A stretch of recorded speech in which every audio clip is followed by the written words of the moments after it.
Hello, good morning students. आज हम अपना सेकंड चैप्टर शुरू करेंगे। बेटा फर्स्ट चैप्टर जो है वो मैं आपको ऑफलाइन करवा चुके हूँ इंश्योरेंस का। अब सेकंड चैप्टर जो है आपका लाइफ इंश्योरेंस। लाइफ इंश्योरेंस क्या होता है? लाइफ इंश्योरेंस एक कॉन्ट्रैक्ट है दो पार्टीज़ के बीच में, एक इंश्योरर होता है और एक इंश्योर्ड पर्सन होता है। समटाइम इसको हम लाइफ एश्योरेंस भी कहते हैं और ये एक लीगल कॉन्ट्रैक्ट होता है।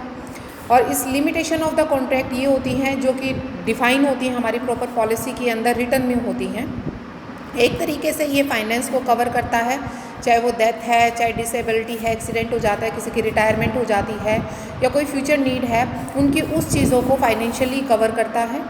और ह्यूमन वैल्यूज़ और value of the persons of the family can not be determine in the term of money value. वैसे तो हम ये मान के चलते हैं कि एक व्यक्ति की मृत्यु जो है उसको हम अपने पैसों से माप नहीं सकते, लेकिन फिर भी कुछ लॉस है जिसको कि हम पूरा कर सकते हैं उस पैसे से।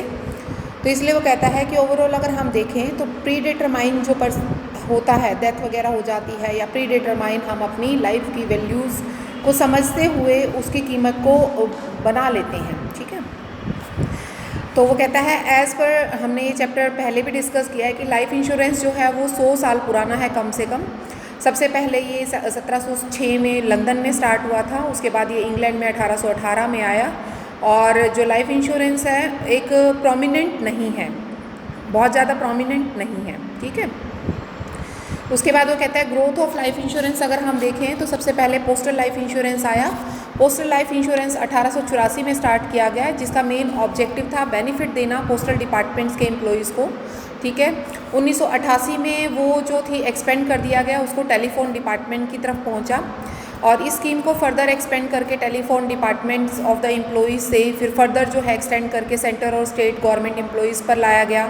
Employees local bodies, municipal parties, RBI banks वगैरह और पब्लिक सेक्टर बैंक्स वगैरह, port trust, universities, government aided education institute, railway हुए, डिफेंस हुए, इन सब पर भी इसको अप्लाई कर दिया गया। अब अगर हम देखें 1995 के आसपास तो हम देखते हैं कि ये एक्सपेंड हो चुका है जनरल पब्लिक में और रूरल एरिया तक में। तो कहता है PLI जो है वो नेम जो है अब उसका रूरल PLI हो गया है। ठीक है, उसके बाद वो कहता है दूसरा आता है LIC। पहले थी PLI पोस्टल लाइफ इंश्योरेंस, जिसका मैंने बताया 80-84 में स्टार्ट होकर वो धीरे धीरे पोस्टल से टेलीफोन में पहुंचा, टेलीफोन से फिर वो बाकी सभी स्टेट और सेंट्रल गवर्नमेंट्स वगैरह में जा चुका। अब बात आती है कि लाइफ इंश्योरेंस में अगर हम लाइफ इंश्योरेंस को देखें तो लाइफ इंश्योरेंस में जो आपका है उसमें क्या है कि लाइफ इंश्योरेंस में 1 सेकेंड,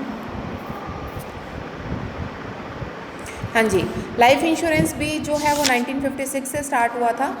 उसमें भी काफ़ी सारे प्राइवेट जो है कंपनीज जो हैं उसको शामिल किया। 1956 में अगर हम देखें तो government nationalise life insurance policy जो थी, life insurance corporation of India जो है वो एस्टैब्लिश किया गया। 1956 में जो LIC थी उसने एज अ सोल लाइफ जो है वर्क किया था एज अ इंश्योरर की तरह से। उसके बाद कुछ आपकी प्राइवेट इंश्योरेंस कंपनीज भी इसके अंदर आई। प्राइवेट इंश्योरेंस कंपनीज़ में वो कहता है कि बेसिकली LIC जो वर्क थी वो एक सॉइल की तरह काम कर रही थी, इंडिविजुअली काम कर रही थी। लेकिन 1999 जो इंश्योरेंस रेगुलेशन और डेवलपमेंट अथॉरिटी IRDA स्टार्ट किया गया, एस्टैब्लिश किया गया, जो कि कानून के अकॉर्डिंग उसमें अमेंडमेंट्स किए गए। और जब 2000 में IRDA means insurance regulatory and development authority में जब चेंजेस किए गए तो उस प्राइवेट सेक्टर को उसने कवर किया और उसमें 24 लाइफ इंश्योरेंस कंपनीज जो थी वो इंडिया में 2014 में एस्टैब्लिश कर दी गई। उसके बाद वो कहता है liberalisation of Indian insurance sector कैसे हुआ। तो कहते हैं 1999 में इंश्योरेंस रेगुलेटरी डेवलपमेंट अथॉरिटी वो जो थी एनेक्ट की गई, बनाई गई और उसके बाद IRDA भी एस्टैब्लिश किया गया। वो कहते हैं IRDA भी ओपन किया गया लाइफ इंश्योरेंस सेक्टर जो कि प्राइवेट प्लेयर थे। फॉरेन डायरेक्ट इन्वेस्टमेंट 26% जो थी वो अलाउड की गई। ठीक है, उसके बाद वो कहते हैं फॉरेन प्लेयर्स जो थे वो भी इंडियन मार्केट में थे, वो ज्वाइंट वेंचर के रूप में पाए गए। 2014 में जो था क्लर्क काउंटी एजुकेशन CCA भी जो है 491 फॉरेन इन्वेस्टमेंट जो कंपनीज थी वो आई। उसके अलावा कुछ आई आपकी FIPB जो थी वो भी आपकी इंडियन कंपनीज में मर्ज हुई, जो कि company mean foreign investment promoter boards जो थे वो भी आपके एज ए इंश्योरेंस के अंदर शामिल किए गए, इसलिए लिबरलाइज कर दिया गया। उसके बाद वो कहता है कुछ करेक्टरिस्टिक्स थे आपके लाइफ इंश्योरेंस के, वो क्या क्या हैं। फर्स्ट वन है contract completed by the offer and acceptance. Mean जो आपका ये कॉन्ट्रैक्ट होता है, जो आपका दोनों पार्टीज़ होती हैं उनमें से एक ऑफ़र करने वाली होती है और दूसरी उस ऑफ़र को एक्सेप्ट करने वाली होती है। अगर उनमें से कोई भी ऑफ़र ना करे या एक्सेप्टेंस ना दे तो कॉन्ट्रैक्ट डीलिंग नहीं होती। कंसिडरेशन क्या होता है कि कंसिडरेशन का मतलब एक लीगल कंसिडरेशन होता है, इसके अंदर शामिल किया जाता है। एक लाइफ इंश्योरेंस जो है वो कॉन्ट्रैक्ट है जिसके अंदर आप एक इंश्योर्ड पर्सन जो है वो प्रीमियम को पे करता है और प्रॉमिस करता है प्रीमियम को पे करने का, और उसके बाद जो इंश्योरर होता है वो उसके लॉस होने पर या डेथ होने पर या हेल्थ पर उसको वो पेमेंट रिटर्न करता है।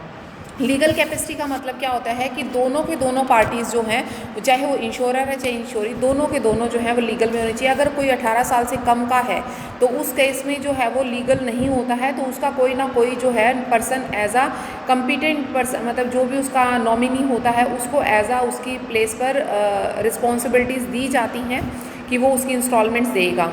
और इंश्योरर जो है वो लीगली कम्पिटेंट जब हो जाता है वो एग्रीमेंट में अपने आप से शामिल कर दिया जाता है। तो उसके बाद है मैच्योरिटी वैल्यूज़ होती हैं इसकी। इंश्योरेंस कॉन्ट्रैक्ट जो होता है वो मैच्योरिटी वैल्यू होती है। It is paid either on the death होती है या एक डेट होती है मैच्योरिटी की, उस पर दिया जाता है।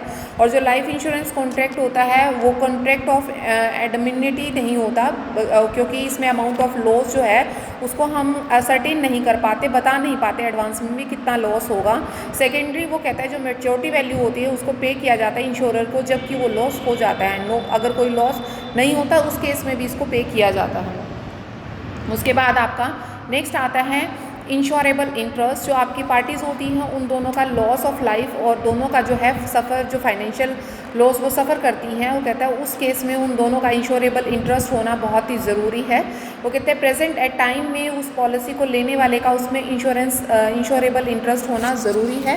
वो कहते हैं followings are the examples of it. इसके कुछ एग्जांपल्स दिए गए हैं, वो कौन कौन से एग्जांपल हैं। जैसे हस्बैंड है वो अपनी वाइफ का और बच्चों का ले सकता है, फादर जो है वो अपने बच्चों का ले सकता है, क्रेडिटर्स जो है वो अपने डेटर्स का ले सकता है इंटरेस्ट, और जो पेरेंट्स हैं वो अपने पेरेंट्स का ले सकते हैं, जो एजेंट्स हैं वो अपने इंश्योर कर सकता है इंटरेस्ट जो है उसके प्रिंसिपल्स का। यहाँ पर कहने का मतलब है कि देखो जब तक आपका इंश्योरेबल इंटरेस्ट नहीं होगा किसी चीज़ में, मीन आप ऑनरशिप में नहीं होंगे या आप उसको लेना नहीं चाहेंगे तब तक, और आप उसको मतलब एक वैल्यू समझकर उसको डील नहीं करेंगे तब तक उसका बेनिफिट नहीं होगा। गुड फेथ का मतलब है कि लाइफ इंश्योरेंस जो है वर्क करता है प्रिंसिपल्स ऑफ गुड फेथ पर।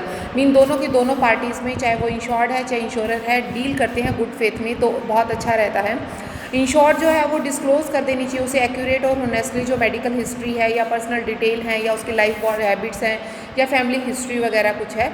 और दूसरी तरफ जो इंश्योरर होता है उसको भी डिटेल डिस्क्लोज़ कर देना चाहिए जितना भी मटेरियल क्लॉजेस वगैरह हैं जो उस कॉन्ट्रैक्ट के अंदर या उसके क्लेम ऑफ सेटलमेंट्स के अंदर आते हैं।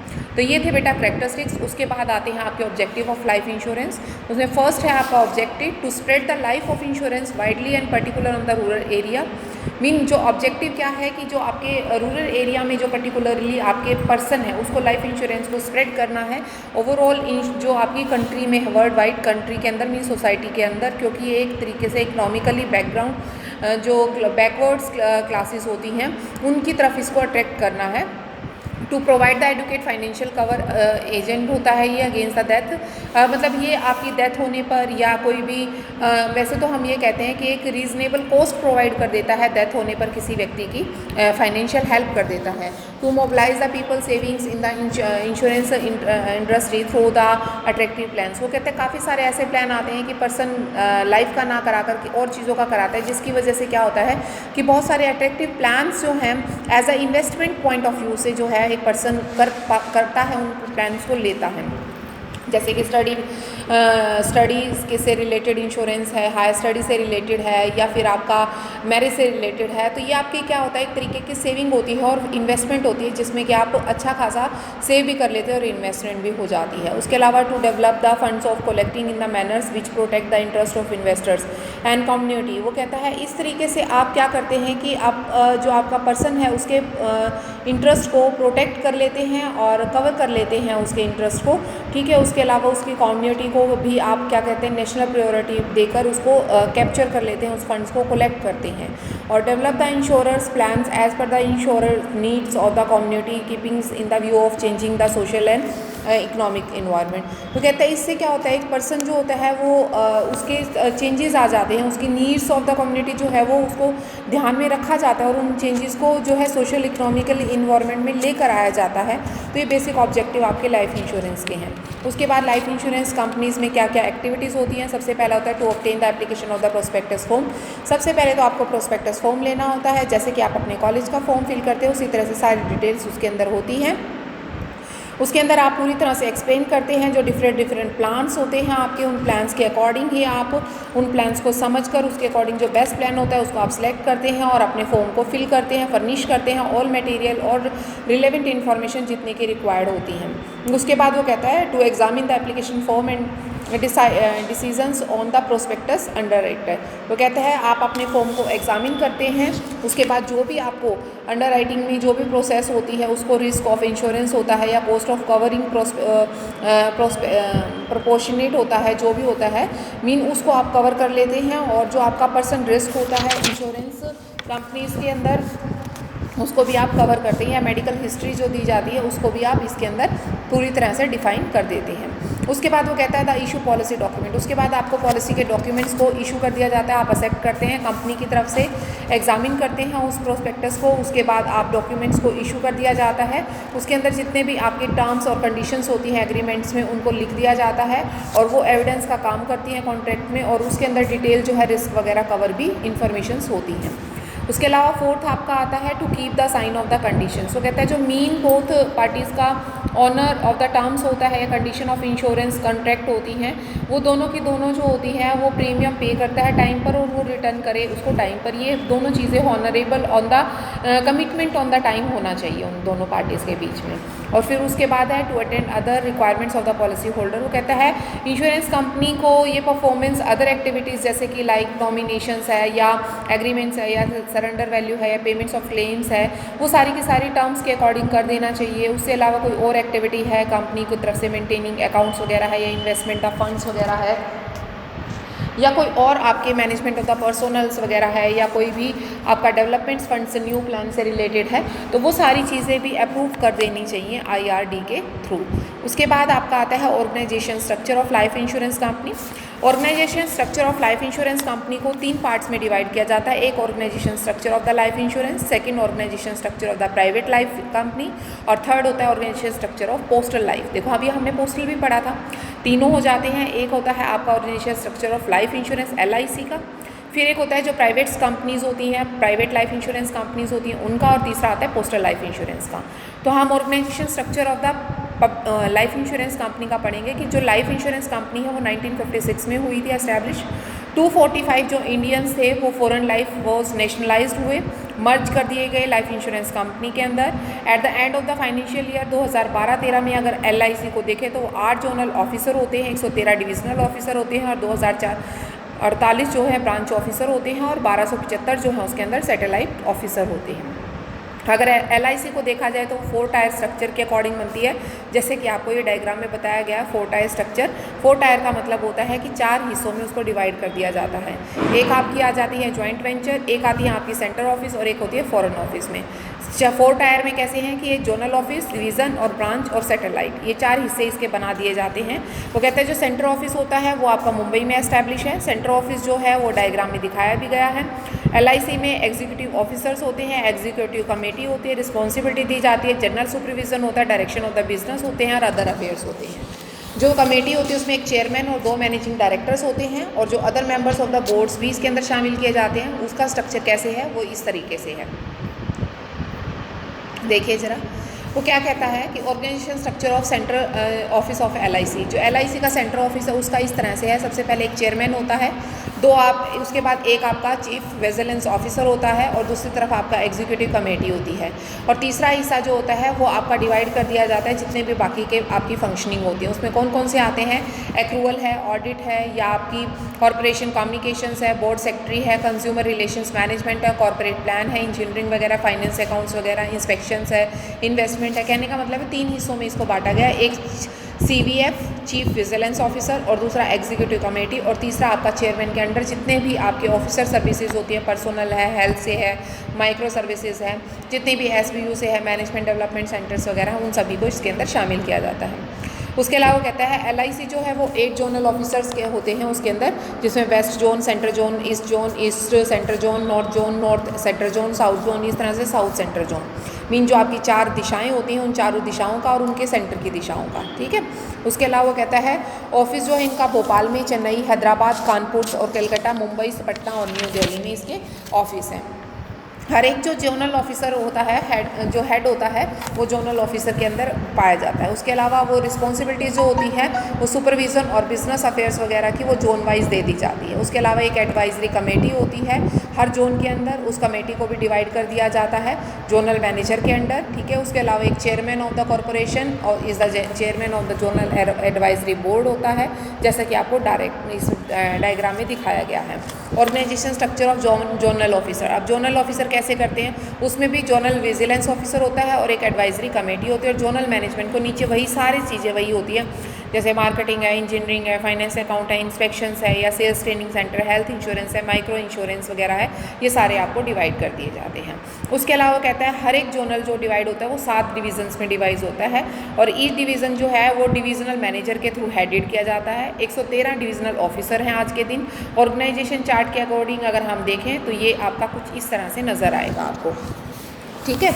इसमें भी आपके वही क्लेम्स वगैरह, फाइनेंस अकाउंट्स है, मार्केटिंग है, लीगल है, ऑफिस सर्विसेज है, माइक्रो है, हेल्थ है, ये सारी चीज़ें आपकी इसके अंदर डिविजनल मैनेजर के अंदर आती हैं। और ईच डिवीजन मैनेजर जो होता है वो एक ब्रांच ऑफिस होता है जिसके अंदर 2048 ब्रांच होती हैं और हर एक ब्रांच जो है वो 7 डिपार्टमेंट्स में होती है और डिपार्टमेंट्स की रिस्पॉन्सिव वगैरह जो हेडेड वगैरह है उसको सारा जो आपका जोनल ऑफिसर के अंडर आती हैं। जो organisation structure of the branch है वो डायग्राम में आपको दिखाया गया है, वो कैसे है ये सारी लिखी गई है। चीफ मैनेजर आता है या ब्रांच मैनेजर आएगा या senior manager, assistant branch manager आ जाएगा, क्लेम आ जाएंगे, वो सारे 1 बाय 1 आपके आते जाते हैं। क्लेम डिपार्टमेंट जो होता है वो डिपार्टमेंट रिस्पॉन्सिबिलिटी लेता है all type of claim whether it is related to survival benefits claim, चाहे डेथ बेनिफिट, किसी भी तरह का कोई भी बेनिफिट है उससे रिलेटेड क्लेम जो भी होंगे वो क्लेम डिपार्टमेंट। फाइनेंस अकाउंट्स वाला क्या करेगा, कैश है, रिसिप्ट है, कैश पेमेंट है, बैंकिंग है, जनरल अकाउंट्स वगैरह है, उन सबको डील करेगा। इंफॉर्मेशन टेक्नोलॉजी डिपार्टमेंट क्या करेगा, रिस्पॉन्सिबिलिटी लेगा कंप्यूटर ऑपरेशंस की, प्रोवाइड कंप्यूटर स्पोर्ट डिपार्टमेंट्स वगैरह की। न्यू बिजनेस डिपार्टमेंट क्या करेगा, जो वेरियस डिपार्टमेंट्स की अंडरटेकिंग है, वेरिफिकेशन ऑफ द डॉक्यूमेंट्स है या प्रोस्पेक्ट फॉर्म्स वगैरह है या फर्स्ट प्रीमियम रिसिप्ट्स पॉलिसी वगैरह है वो सारी करेगा। ऑफिस मैनेजमेंट डिपार्टमेंट क्या करता है, डिपार्टमेंट करता है interest of the responsibility of the upkeeping, furnishing, stationery है, सैलरीज है, लीव रिकॉर्ड्स वगैरह हैं, या जो आपकी एम्प्लॉयज़ की जो आपकी एम्प्लॉयज़ के जितने भी मैटर्स होते हैं उन सबको डील करता है। उसके अलावा आपका आ जाता है policy surviving department. Policy surviving departments को कहते हैं जितनी भी पॉलिसीज़ होती हैं उन सबके फंक्शनिंग करना, जैसे लोन लेना, सरेंडर वैल्यू क्या है, प्रीमियम डेट क्या है, पॉलिसी रिव्यूअल क्या है, अल्टरनेट्स पॉलिसी डॉक्यूमेंट्स क्या है, असाइनमेंट्स क्या है, नॉमिनेशन क्या है, एड्रेस चेंज वगैरह है या नॉमिनेशन चेंज वगैरह है या पर्सन का नाम में प्रॉब्लम है, डेट ऑफ बर्थ में है, वो सारी चीज़ें इसके अंदर आती है। उसके अलावा लास्ट आता है आपका सेल्स डिपार्टमेंट। सेल्स डिपार्टमेंट में जितने भी आपकी सेल्स डिपार्टमेंट में जितने असिस्टेंट ब्रांच मैनेजर सेल होता है, जिसके अंदर काफ़ी सारे डिफरेंट टाइप ऑफ जो ऑफिसर्स होते हैं वो वर्क करते हैं और उनका काम क्या होता है, नई नई पॉलिसीज़ खरीदना, रिक्रूट करना पर्सनस को, एजेंट्स वगैरह को सपोर्ट करना, एजेंट्स वगैरह को उनको मोटिवेट किया जाता है एजेंट्स को कि अच्छा अपना नया बिजनेस फैलाएं और नए से नए बिजनेस लेकर आएँ। उसके बाद आपका आता है organisation structure of postal life insurance PLC, और जो डायरेक्शंस ऑफ द जो आपकी PLC है उसके अंदर क्या कहता है, पोस्टल लाइफ इंश्योरेंस जो है वो वर्क करती है under the department of the post के अंदर। वो कहता है अपेक्स बॉडी जो होती है फॉर्मेशन होता है ऑल पॉलिसीज़ और जितने भी आपके प्रोडक्ट्स होते हैं उन सभी का। वो कहता है रिस्पॉन्सिबिलिटी जो होती है पोस्ट में वो एडमिनिस्ट्रेटिवली जो ऑफिस फंड्स होते हैं उस पर रिस्पॉन्सिबिलिटीज़ जो होती है एडमिनिस्ट्रेशन की बन जाती है और डायरेक्टेड करते हैं प्रोसीजर ऑफ न्यू बिजनेस को, प्रोवाइड करते हैं सेल सर्विसेज, सेटल करते हैं क्लेम्स वगैरह को। जो ऑफिस ऑफ द डायरेक्टर है पोस्टल लाइफ इंश्योरेंस है Calcutta under the director of PLC वगैरह में आती हैं। उनका प्रॉपर डायग्राम दिया। डायरेक्ट जनरल पोस्टल होते हैं, फिर PLCA के मेंबर होते हैं, फिर आपके चीफ इन्वेस्टिंग ऑफिसर्स वगैरह या investing PLC, CGM, PLI, general manager, PLC, ये सारे आपके मैनेजर्स होते हैं और इनको इसी तरीके से फर्दर डिवाइड किया जाता है। डायरेक्टर जो होता है PLI का या एक्यूरेली होता है, CPMC, PMCG डायरेक्टर होता है, फिर उसको फर्दर डिवाइड किया जाता है। वो सारी चीज़ें इसके अंदर आती हैं। तो आज के लिए इतना ही काफ़ी है। कल हम करेंगे प्राइवेट लाइफ इंश्योरेंस का और उसके बाद आपकी बच जाता है कुछ ड्यूटीज़, रिस्पॉन्सिबिलिटीज़ वगैरह, वो करेंगे हम। तो इस तरह से कॉन्टीन्यूसली अपने चैप्टर को फिनिश करेंगे। Thank you.